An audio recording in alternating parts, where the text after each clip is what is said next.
لبيك اللهم لبيك لبيك لا شريك لك لبيك আলহামদুলিল্লাহ, অনেকদিন পর উমরা করতে রওনা হচ্ছি। অনেকদিন পর উমরা করতে যাইতেছি মক্কার উদ্দেশ্যে।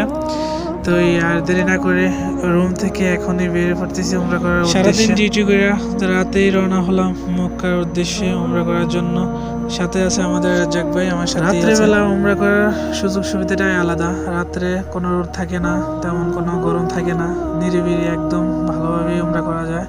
আর চারপাশ দেখতে দেখতে আমরা ছুটে চললাম মক্কার উদ্দেশ্যে। রাত্রিবেলা সৌদি আরবের চারপাশটা কেমন তা দেখতে দেখতে ছুটে চললাম আমরা মক্কার উদ্দেশ্যে। চারপাশটা আসলে অনেকটা সুন্দর, বিভিন্ন লাইটিং, একদম পুরা আলোসজ্জায় সেরকম জায়গাটা দেখতে দেখতে উপভোগ করতে করতে। সৌদি আরবের সবচেয়ে প্রাকৃতিক সৌন্দর্যের জায়গা হচ্ছে তাইফ। তাইফের চারপাশে গাছপালার কারণে তাইফটা আরো বেশি সুন্দর লাগে। রাত্রিবেলা